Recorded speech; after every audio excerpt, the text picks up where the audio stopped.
we're in the same cohort together in our master's program at SMFA, and we share a similar aesthetic of patterns, and so we just decided to work together, and we've just been working together in other installs in the past year or two.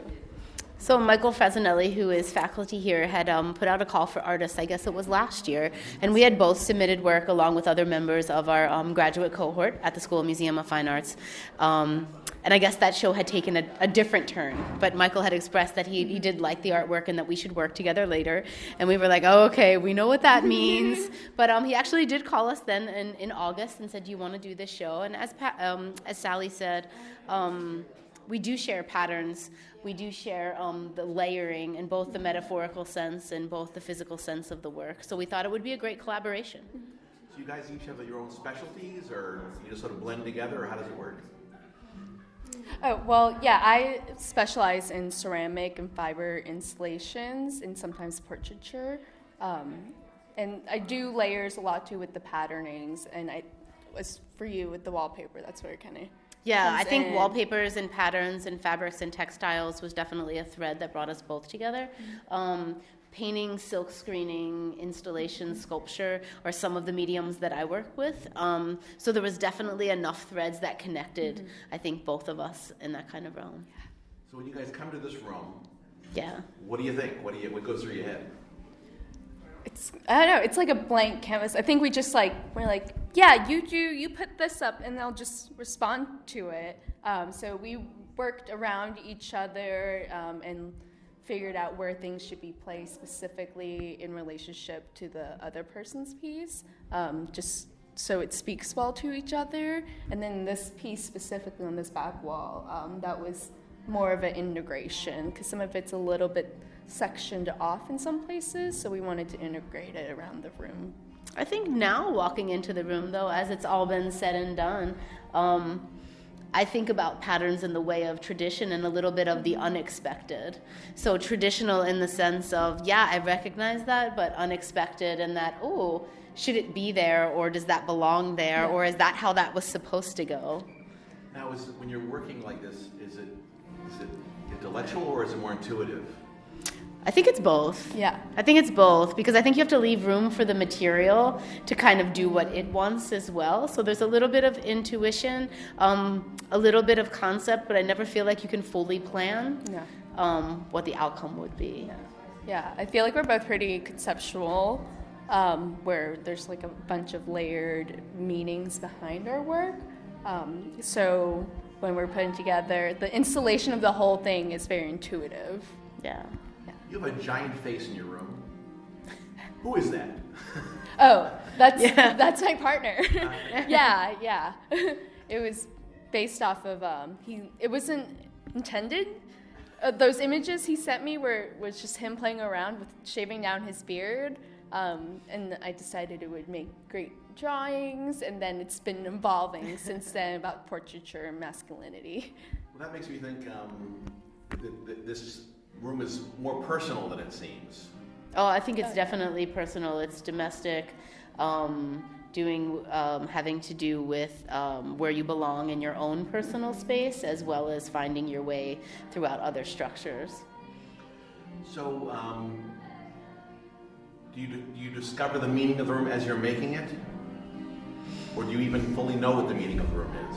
I think that there's space that the viewer can kind of enter the space and feel out the recognizable for themselves and pull out their own meanings. I think that parts of it have meanings for us, whether that completely surfaces or not, I'm not sure of. Do you want the viewer to get something in particular, or is it just the act of exploring it what you're looking for?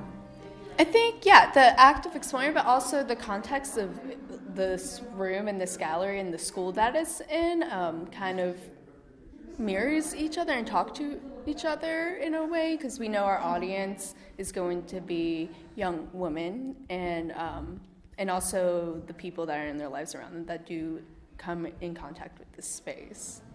I think that I do have some intention that with all the layering that people do kind of think about all the layers that make up individuals and all of those intersections where there's opportunity for commonalities and that common theme that people just through all these layers and finding their space, whatever structure they're in, that they just kind of want to be seen and valued on that very basic level. Now, how long does it take you to put together a room like this? I guess that it took us, I don't know, almost a day. A day? A full day. If we added up the hours, maybe a little less than a day. It'll take us not so long to deinstall. No. I thought you were going to say a week.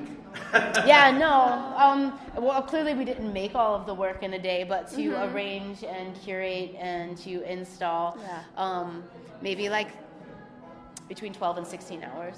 Yeah. And do you repurpose a lot of this stuff? Absolutely. You kind of have to, don't you? Yeah. Yeah. We're very modular. I think That's so what too. makes our work some of this was in a complete domestic house structure that I had built previously. Other parts of this was like hung from rafters in another place. Some of Sally's work. But yeah, so a lot of repurposing. Now, you guys get a budget to put together a room like this, or how does that work? How does that work? Sometimes you're fortunate to get a budget. This show was pretty low key. We did work within the budget of Dana Hall that was here, so they generously did provide us some leeway in the way of transportation and install. But we're not leaving with a whole lot in our pocket, if that's what you're asking, other than the joy that we're filled with to be able to do this and to bring the art to the students that are here in the community. So you guys are installation artists, but you do other forms of art as well. Yeah. Why do installations? Well, I like to do installations because I started out as a painter in my undergraduate, and when I started working towards my degree, I realized that there was more that I could do and speak about a space and bring my content forward about by taking up a room and having viewers be really interactive within that space.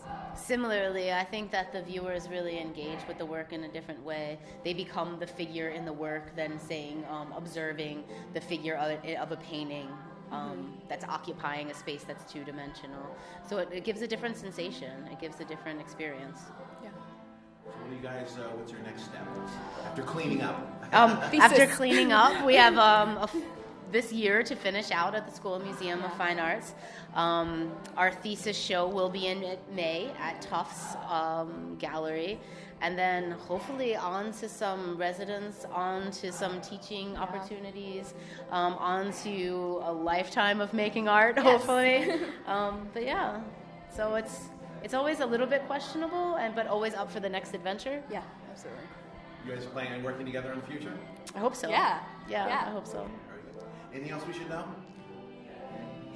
Dana Hall was a great host. Yeah. If you did come and check out the show, we thank you, and we look forward to the next opportunity.